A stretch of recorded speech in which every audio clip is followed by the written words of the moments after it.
That is one of my weaknesses. I do not do a good job on balancing. I just seem to go as long as I can without giving in, and that's sometimes I pay for that in other ways. So I'm not good. I'm still trying to focus on how can I better balance this out, because I prefer to be active from morning till evening, and then I get extremely exhausted. So that's something I am working on still. I become very involved in other kinds of exercise, and I haven't at times accepted the fact that I can't go out on any given morning and ride 40 miles up through the canyons here in Boulder, because I love doing that. So I become involved in various types of exercise. So I go out every day and do 2 to 3 classes, various types of classes. The one that I'm most enthusiastic about is the boxing classes. And I've been told that they have found that that is one of the best exercises for Parkinson's because of the agility, the coordination, and it has more aerobic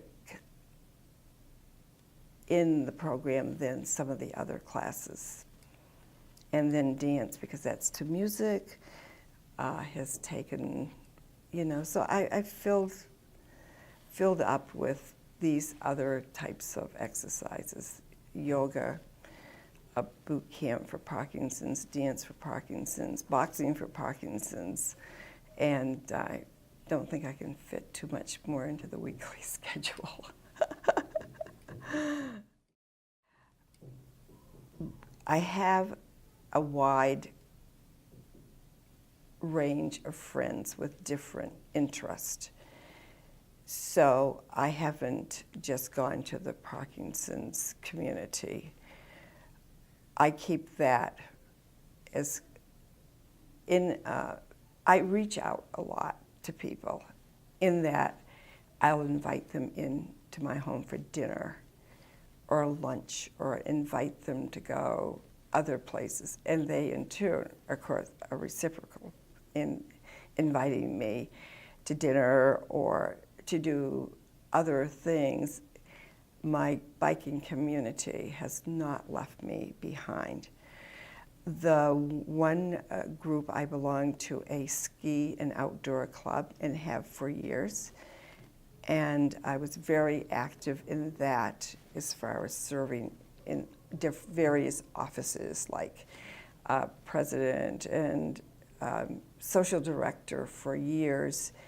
And that became very stressful 2 years ago, so I gave that up. But I still am active in that group's meetings and the social activities, and I still am able to cross-country ski. So I still lead a ski trip once a year. And then I had friends through the years. I was organized a women's group, and so we go to Crested Butte 3 times a year, and one is for hiking during Wildflower, and we have a women's ski trip in January.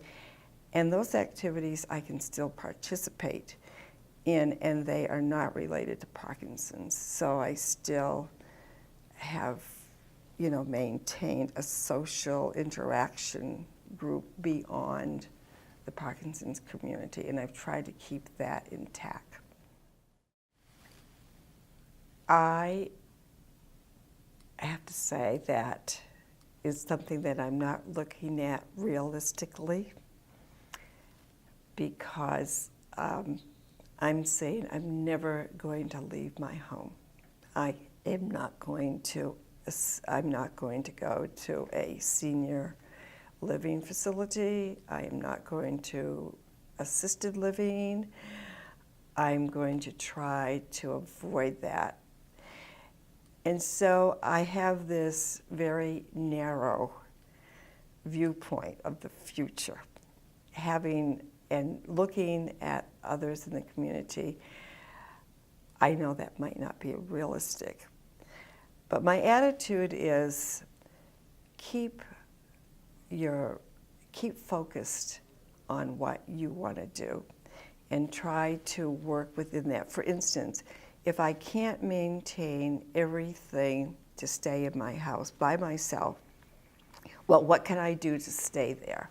So I guess if it gets to the point that I have to have help come in, I would do that versus moving out and going into a senior center. Though we have lovely ones in this area, there's no doubt about it, the area where I live is extremely expensive, and so that probably is one of my main concerns, is being able to still live here where it's so expensive. So I decided that I'll do that by staying where I am and asking and then paying somebody to come in and help in the future. And unless I had a very serious fall, I think I can keep going independently for at least 5 more years and stay in my house. And I'm very fortunate that I did not have an early onset of Parkinson's, that I was close to 70 when I was diagnosed, but those signs were occurring before that. But so that's the one blessing I have. Wasn't diagnosed until I was close to 70, and I think I have a few more years to live independently, which is my goal.